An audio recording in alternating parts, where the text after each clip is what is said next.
What's going on, creators? I just want to get on here and bring everybody back to now. Appreciate y'all being here and vibing with me for a bit. Today I just want to share some mindsets that have been helpful in my recovery process. People that have taken the jab that are fearful of blood clots, all these fucking things that could go wrong. People that are just having medical issues in general. I feel like a lot of it has to do with like your state of mind. Not to say the symptoms that have manifested are ideal or fucking something desirable, but it gets to a point where it's like, is there anything that you can do about it? If not, then you can change how you're thinking about it. And you could be in a states of suffering and despair and woe is me and I'm a victim and all this kind of shit. Yeah, that's one way to spend the present moment. Or you could be focusing on the gains, the things that are going right, the things that you do have control over, which is what you're thinking in the here and now, and focusing your attention towards your relationship with God, your Creator, and the healing process. It's very helpful, because so much of like the stuff that's undesirable starts to lead down to like kind of a root fear of just like a fear of death. And when it comes to like blood clots and like heart issues and shit like that, what are you going to do about that? Is there something you can do in the here and now? Or is that something out of your control that you can just surrender and let go? One of the things I like to do when I'm faced with like a fear like that, that's like not really an impending thing. I don't have like a symptom. And this is not medical advice. This is just spiritual advice. Has to do with making that future fear a present reality and facing the fear. And so if it's like a blood clot, which is ultimately a fear of death, a fear of the unknown, a fear of actually changing states from a state of being diseased to a state of health, which is something that's really important to start to implement, is letting the identity around your disease, letting that die and letting it go, because that's not who you are, and that's not helpful, and it's not a hopeful tomorrow. Because a lot of like the cursed mindset that we have from the Matrix, we all have a cursed mind to start with, that we need to kind of like check these programmings, check why we think these things. Is it helpful? Is it beneficial? Is it true? All of these types of things that can bubble up whenever you're faced with these types of things. That's part of the healing journey. It's healing your mind, body, and spirit. And so if these things are coming up, if you're feeling a fear of death, well, one of the first things I like to do, at least, is to make that a present reality. And it's like, okay, well, if this is something that's going to happen, I'm not going to sit in fear about it for however many linear years of time. I'm going to make it a present reality, because it's only ever now. And whether I'm dead or alive, I will still be existing. That's a belief I carry. It might be different for people with ideas of obliviation, like you just be nothingness, and I just disagree with that fundamentally. But like, not the time and place to discuss that kind of rabbit hole, which is extensive. But moving into more of a relationship with God, you start to realize more and more so that, okay, who I am is not the body, it's not this brain, it's not all of these things that fade and go. But what I am is consciousness, and what I am in consciousness, and then reflects into the physical. You can start to test that for yourself as you start to heal your mindset and how you're thinking about your own illnesses, your own diseases, your own fears of the body. Is to start to really change your identity to not one that's in dire straits and whatever, but one for one that regardless of what's happening, you'll still be conscious. You'll still be, I am existing. That kind of like oneness with God, because God's not going anywhere, and neither are you. Although, we might see outside of ourselves all of this stuff of like, these illusions of death and decay and everything else. But to start to get into who you are in Christ, I believe at least that, facing that fear for yourself is the only way that you'll ever really start to let it go, and grow your faith. And that's part of the healing journey, is letting go of your fear and replacing it with faith in the here and now. And so it's like, well, if you're afraid that your heart's going to stop beating or whatever's going to just all of a sudden like that, well, face it. What are you afraid of? You're afraid that you're not going to exist? Are you afraid you're going to go to hell? What are you afraid of? And in that, fear is the solution to your problem.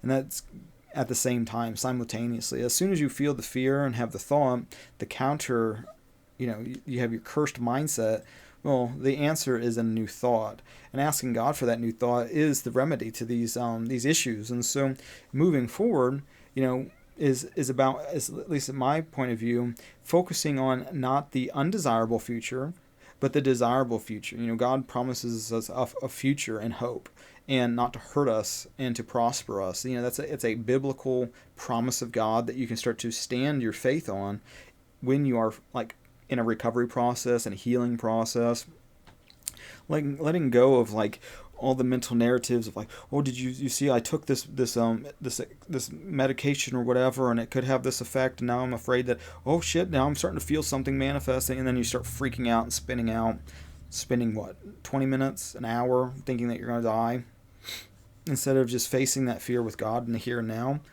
That's the first step to really facing that unknown, is to stop running from it, stop hiding from it. And as you do that, your faith starts to grow, and you start to move your attention not from the undesirable, right? What's going on that could happen, the woulda, coulda, shoulda, and focusing your attention on growing faith instead, becoming more and more conscious of what you're thinking by using whatever's happening as a spiritual practice to become more and more in alignment with who you are in Christ. Is something you can put into practice right now. And so that's one of the tips. Another one is really focusing your attention on the desirable, and letting go of even thinking about these symptoms and pains and everything else. That's not who you are anymore. And living in the end, that's part of like the new man that you are in Christ, is embodying being blessed, not embodying being cursed. And so whatever's happening in the here and now, are you reacting from your old mindset, or are you consciously embracing who you are in Christ in the here and now? That's something you can start putting into practice too. And the more that you do that, let's see, if you're blessed, would you be worrying about this disease? If you're in your ideal situation, if you're in your ideal state of consciousness of health, you wouldn't even be thinking about it. You wouldn't be thinking and obsessing about symptoms and illnesses and putting a bunch of attention on recovering and all that kind of stuff. You embody it in the here and now. And so that's something else that you can tangibly start to do. If you find yourself fixating on the undesirable, fixating on symptoms, fixating on the pains, fixating on worst case scenarios. Well, what if this didn't go right? What if the surgery has unknown complications? What if? Those are all symptoms of your old mindset, the cursed mind, that you can immediately start to let go through faith and putting on the new thoughts, the new mind.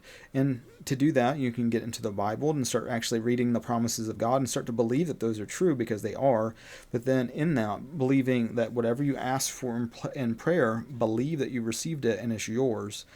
It's not coming tomorrow. It's not coming in 6 weeks. It's not coming in a year. Put it on right now. And as you do that, all the programming that tells you that that's not possible is what is part of your identity that you've made unconsciously.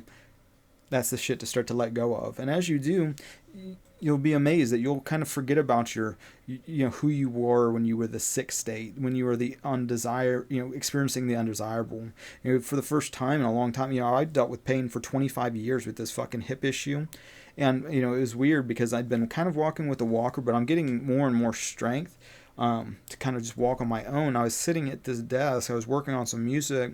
I got a coffee maker over out of the shot. You can't see, but the thing of it is I wanted to get some more coffee, and next thing you know, without thinking about like getting up and doing anything, I just found myself standing up.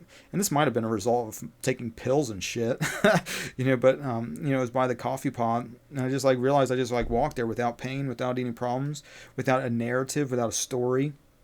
And it was shocking, and so, I found that to be really exciting to the new, every day being new, and that's part of the shift in consciousness too. And that's something you can start to do through diet and exercise too, by focusing on healing your body. All these types of things have to do with an outlook that's desirable. Do you wake up in the morning and feel like you're decaying, like it's getting worse? Oh, woe is me! I'm becoming more and more closer to death, closer to some bad shit happening to me. That's all stories that you're telling your mind, and your mind's sitting there listening, your subconscious, getting impressed with all this bullshit and drama that you're just putting in there.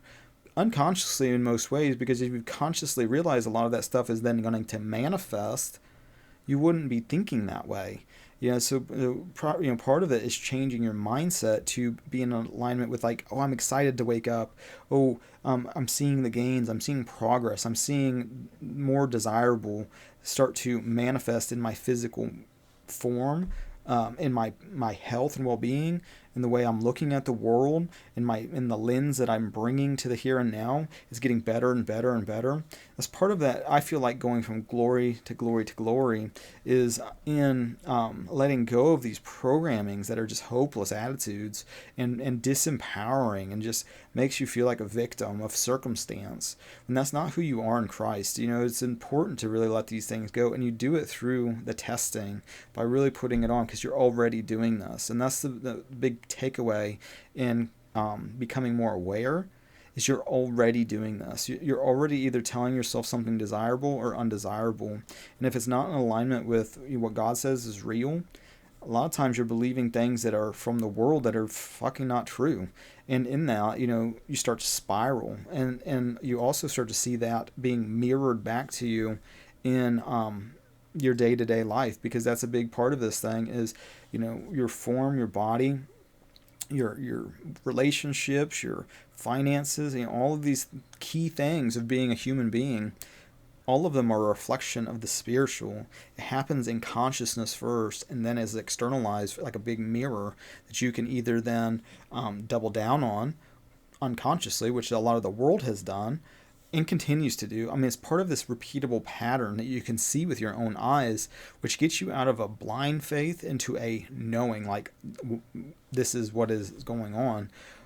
You see it with your own eyes. And so as you let these limiting beliefs and assumptions go, growing your faith as you face these fears that might feel uncomfortable, it might feel difficult at first, but as you do it more and more so, and your faith gets stronger and stronger. Like for me, for example, I've been just trusting that God is my provider for over a decade, and at this point, it's like a knowing. It's like being kind of in a rehabilitation mode from this hip replacement surgery. I'm not doing my handyman business. My wife still is, but I can't until I can get physically back around. And with that, I'm not sitting in a bunch of fear and hysteria about what could happen. Oh, I'm in scarcity. I trust that God will provide, through maybe someone listening, maybe through somebody licensing some music from me, maybe through a donation, maybe through many channels that are already set up. But I can't make that happen. That's just in faith and trusting that God's the one that mirrors that back, and is the supply, is the source of that supply. And a lot of that again is just beliefs and assumptions. That's what I believe, and because I believe it, God rewards that faith physically, and you see it. And I feel like the body's no different, and I feel like going through this surgery, it's weird because I don't feel like the hip feeling like artificial. I thought that would be something noticeable because it's like titanium, but it feels just like a normal part of my body.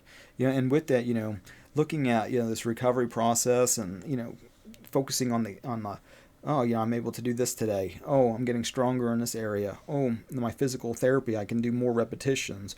Oh, I can, and focusing on these gains. And it's like, it's, simultaneously, it's like, oh, I had a goal of like weighing in at like 165. And my surgery, I weighed in at 172. Before that, last winter, you can watch like the progression. I took some pictures. I don't know what I did with them, like before pictures of like what I looked like when I was like 200-ish pounds last winter. That was a result of me testing a hypothesis that was not true. It turned out not to be real, because I thought I could like eat whatever I wanted and tell myself a different mental narrative as I was doing it and just eat as much as I wanted. But I started packing on the pounds, and I think a big part of that is like you can't lie to yourself. If you really believe something's not good for you, it takes a lot of faith, I believe, to do the contrary. and expect a different result. And so instead of, it kind of put me in a different direction though, where it's like, okay, well, instead of battling against like mindsets and stuff, it's like, okay, I already have a foundation of what I believe to be true.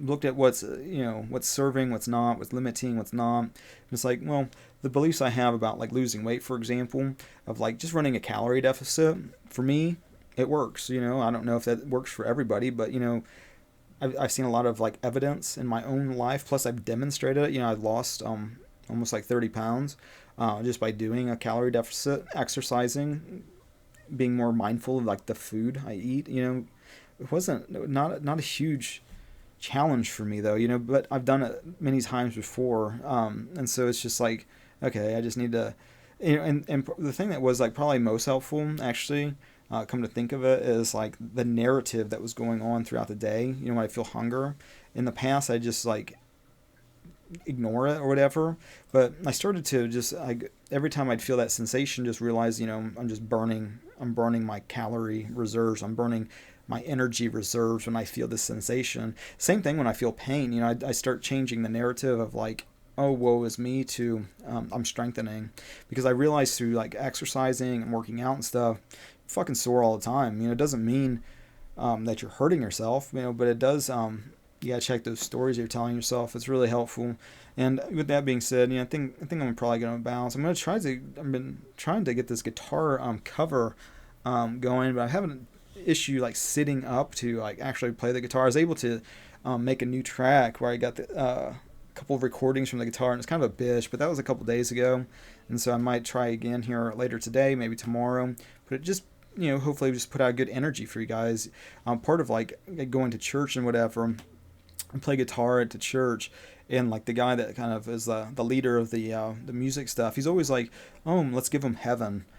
And at first it was like kind of triggering, because like I'm so just programmed from the world to be like, oh, let's give them hell, and like the idea opposite of that kind of like struck me weird at first. But yeah, like the more I started thinking about it, it's like, yeah, I kind of like that kind of mindset. It is helpful. And so that's kind of why I just do those. I don't make any money or do anything like I don't even know if it's legal to do. If it gets to a certain point, I might get sued. So, definitely a threshold for you guys on blowing those up and making those go viral or anything. But, at the same time, I want to just put out a good energy so people that have been just fucking just too much of the world just coming at me today can just chill, unwind, experience maybe a state that's more heavenly, a little peace at least, good energy at least, something positive for the mental diet. That's why I do all these things, is just to raise the vibe. And so with that being said, I appreciate you guys liking, sharing, subscribing, all the social networking things. Appreciate your spiritual support, your financial support, your physical financial support. I appreciate it. Link in the description. I put it to good use. And with that being said, I think I'm about. So till the next now, everybody, have a good rest of your day, and God bless.